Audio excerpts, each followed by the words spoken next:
तो हेलो बच्चा पार्टी की हालचाल सब मजामा। देखो यार, ब्रायोफाइटा का जनरल कैरेक्टर तो कंसीडर किया है जा ही चुका था, है ना। तो आज हम लोग चलते हैं उसके टाइप्स पे, जो कि एनसीईआरटी में तो वैसे दो दिया हुआ है, लिवरवर्ट और मॉस, लेकिन होते एक्चुअली तीन हैं, लिवरवर्ट, हॉर्नवर्ट और मॉस। तो चलो एक एक करके देखते हैं। पहले एनसीईआरटी को कवर कर देता हूँ और उसके बाद फिर उसके आगे का कटाक से उड़ा देंगे भाई। चल देखो, the liverwort grows usually in moist, sandy habitats such as banks of streams. सबसे पहला पॉइंट क्या है, कहाँ हो रहा है, मॉइस्ट और सैडी हैबिटेट में।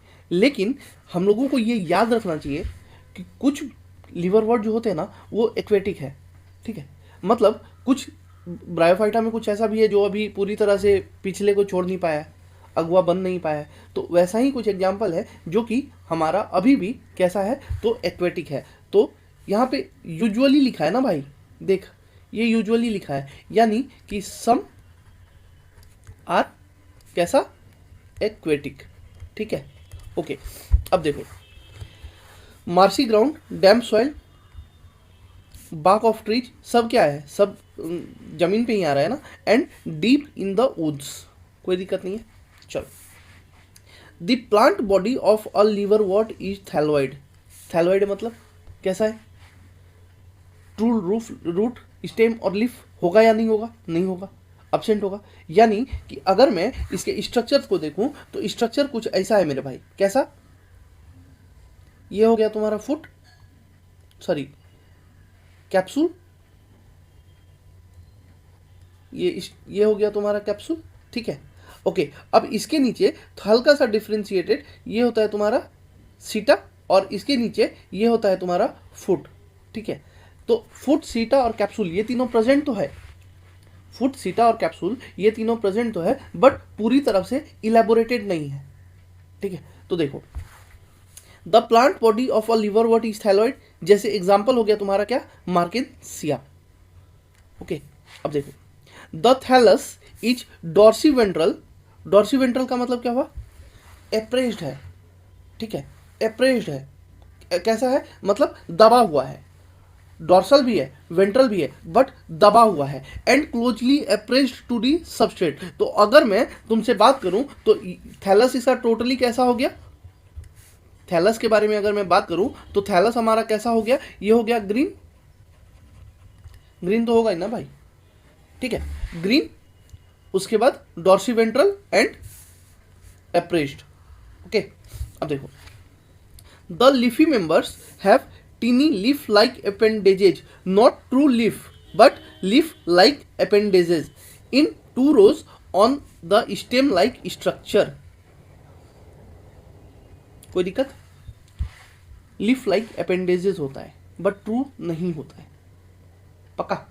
चल, अब आते हैं एसेक्सुअल रिप्रोडक्शन पे। तो asexual reproduction in liverwort takes place by fragmentation. कैसा हो गया, फ्रेगमेंटेशन से हुआ ऑफ थैलस, और by the formation of specialised structures called gemma. देखो होता क्या है बताता हूं,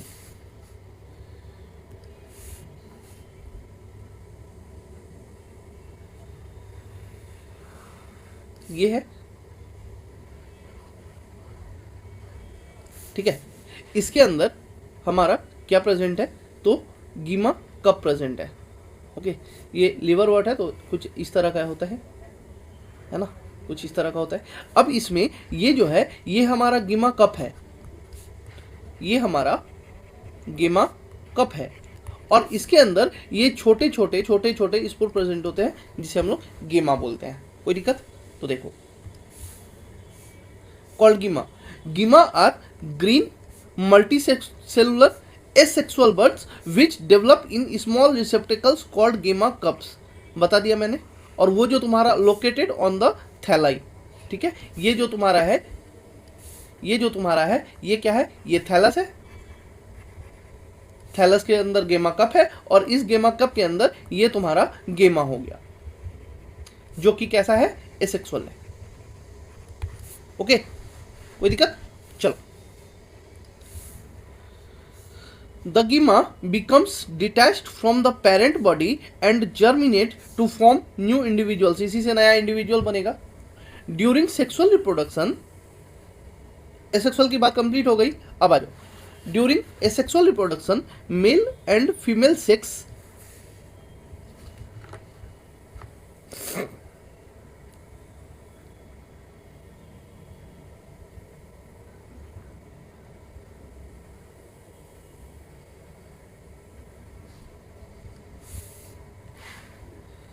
male and female sex organs are produced either on the same thallus, either on the same or on the different thallus, मतलब उस पे भी बन सकता है और किसी दूसरे पे भी बन सकता है। आगे, the sporophyte is differentiated into a foot, seta and capsule, जो मैंने तुम्हें पिछले पेज पे बताया था। बट देखो होता क्या है ना कि इसका जो स्पोरोफाइट है ना, ये स्पोरोफाइट सिंपलेस्ट स्पोरोफाइट है। कैसा है ये? सिंपलेस्ट स्पोरोफाइट है। ओके, अब देखो, बट इसमें दो टाइप है। क्या? एक है तुम्हारा कंप्लीट स्पोरोफाइट, जिसमें तुम्हारा फुट, सीटा और कैप्सूल तीनों प्रेजेंट होगा। ठीक है, तो कंप्लीट वाला जो है, इसका एग्जांपल है तुम्हारा मार्केंसिया।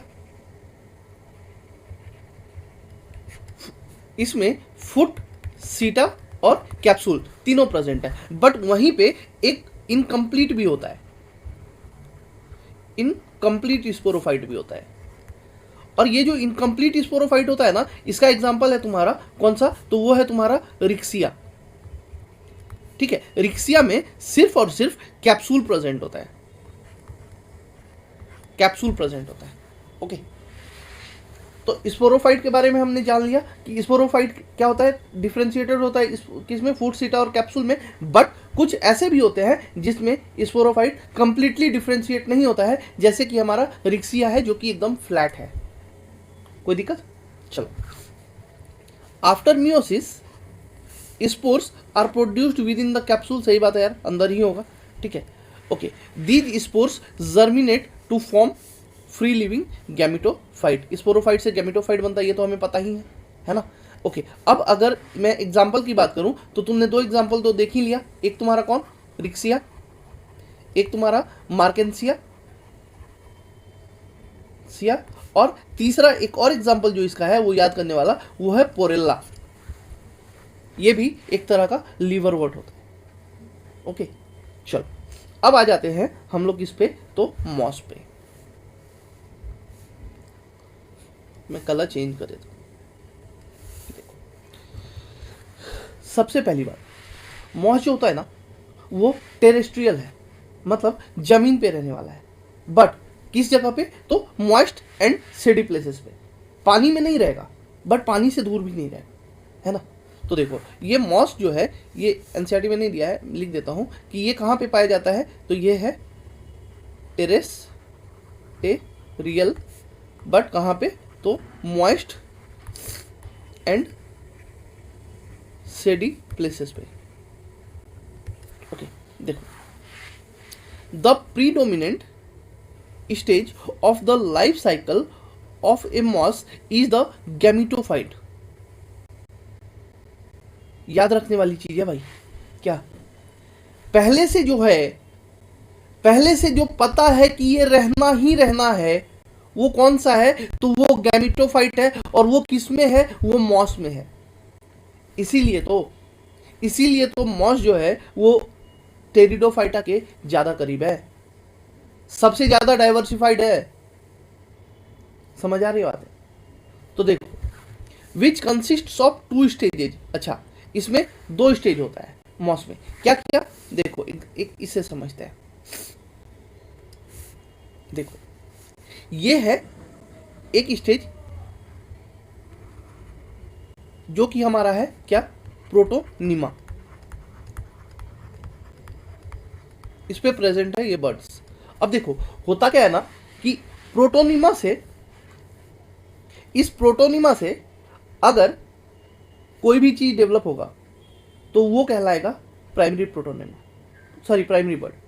इस प्रोटोनिमा से डेवलप होने वाला बर्ड है प्राइमरी बर्ड। बट इसके अलावा इसके अलावा कहीं से भी हो जाए तो सिर्फ और सिर्फ सेकेंडरी प्रोटोनिमा वर्ड यूज करेंगे, उसके आगे नहीं जाएंगे। लिप से भी हो रहा है सेकेंडरी प्रोटोनिमा, दूसरे वर्ड से भी हो रहा है सेकेंडरी प्रोटोनिमा से भी हो रहा है तो भी सेकेंडरी प्रोटोनिमा ही कहलाएगा। कोई दिक्कत? देखो एनसीईआरटी में क्या है, फिर डायग्राम बनाते हैं। The first stage is the protonema stage which develops directly, ठीक है। स्पोर से जो सबसे पहले बनेगा वो होगा तुम्हारा प्राइमरी प्रोटोनिमा। याद रखने वाला बात ये है कि इसमें स्केल्स अब्सेंट होता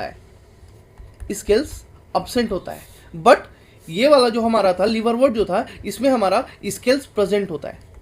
अब स्केल्स का काम क्या पता है? प्रोटेक्शन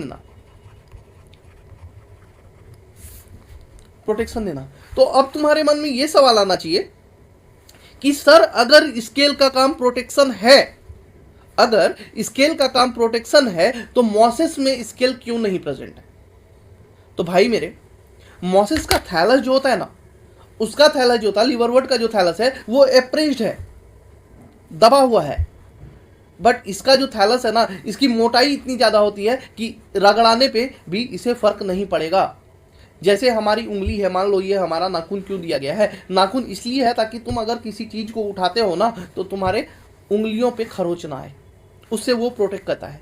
उसी तरह मॉसेस में भी सेम है, बट मॉसेस का थैलस इतना मोटा है कि अगर वो रगड़ाएगा भी, घिसाएगा भी तो भी उस पर कोई फर्क नहीं पड़ेगा, इसीलिए उसका थैलस मोटा होता है। इसीलिए उसमें स्केल एब्सेंट होता है। तो देखो, it is a creeping green branched and frequently filamentous stage. कैसा है? फ्रीक्वेंटली फिलामेंटस स्टेज है। देखो अगर मैं इसके फिलामेंटस स्टेज की बात करूं ना,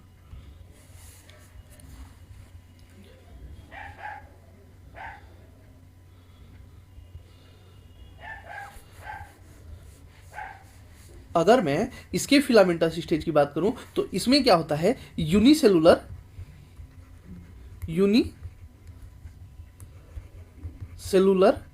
अनब्रांच्ड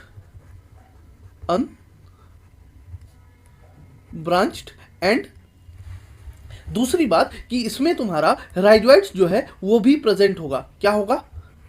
राइजोइड्स जो है वो भी प्रेजेंट होगा। बट वहीं पे अगर मैं आ जाऊं इसकी बात करने के लिए तो देखो, मॉस की बात करने के लिए तो देखो इसमें क्या है? इसमें तुम्हारा कि फिलामेंट जो है वो इलेबोरेटेड स्टेज में है, ठीक है। ओके, ये तो हो गया तुम्हारा प्रोटोनिमा, ठीक, जो डेवलप हुआ तुम्हारा स्पोर से। अब दोस्त जो सेकेंड स्टेज है वो है लीफी स्टेज। कैसा? Leafy stage. तो देखो अभी मैंने तुमसे बात की थी कि ये जो है ये तुम्हारा प्राइमरी प्रोटोनिमा हो गया, अब इस पे अगर कोई भी प्रेजेंट होगा, ठीक है, जो दूसरा स्टेज होगा वो होगा लीफी स्टेज, ठीक है। और तीसरी बात कि इसके अलावा अगर इससे कोई डेवलप हो रहा है, इस बर्ड से कोई डेवलप हो रहा है, ठीक है, तो इसे हम लोग सेकेंडरी प्रोटोनिमा बोलेंगे। क्या बोलेंगे? सेकेंडरी प्रोटोनिमा बोलेंगे। सेकेंडरी प्रोटोनिमा से आगे इसमें कोई स्टेज नहीं जाता है बच्चा पार्टी। समझ आया बात? अब देखो, which develops from the secondary protonema as a lateral bud. अब समझ आया कि ये जो है तुम्हारा कहां से हुआ? इस सेकेंडरी प्रोटोनिमा से डेवलप किया। कौन सा स्टेज? तो इस स्टेज को बोलते हैं लीफी स्टेज। ओके, चलो अब देखो, they consist of upright slender axis bearing spirally arranged leaves. कैसे? स्पाइरल वे में अरेंज होगा इस टाइप से। They are attached to the soil through multicellular and branched rhizoids. Multicellular and branched rhizoids ये किसका कैरेक्टरिस्टिक फीचर है बच्चों? ये कैरेक्टरिस्टिक फीचर है हमारे मॉस का, ठीक है। और तीसरी बात कि इसमें तुम्हारा क्या होता है? सेक्स ऑर्गन भी इसी स्टेज में, लीफी स्टेज में प्रेजेंट होता है। कोई दिक्कत? चलो अब अगर मैं एक और बात तुमसे बात करूं तो ये जो तुम्हारा multi cellular and branch rhizoids है ना, इसका एक और कैरेक्टरिस्टिक फीचर पता है क्या है? ये बेचारा पैदा तो हुआ लेकिन आड़ा तिरछा पैदा हो गया, है ना। मतलब कि इसमें सेप्टा जो होगा वो कैसा प्रेजेंट होगा? तो वो ऑब्लिक सेप्टा प्रेजेंट होगा, सेप्टा प्रेजेंट होगा, ठीक है। ओके, अब देखो वेजिटेटिव, अब आ जाते हैं रिप्रोडक्शन पे। तो vegetative reproduction in mosses is by fragmentation, वहां पे भी फ्रेगमेंटेशन था, यहां भी फ्रेगमेंटेशन है, कोई दिक्कत नहीं है। लेकिन यहां फ्रेगमेंटेशन के साथ साथ बडिंग भी है, ठीक है। लेकिन और किसमें है? तो not in the primary protonema, it is in the secondary protonema बच्चों, ठीक है। In sexual reproduction, these sex organs, antheridia and archegonia, are produced at the apex of the leafy shoot. ये जो हमारा सूट है,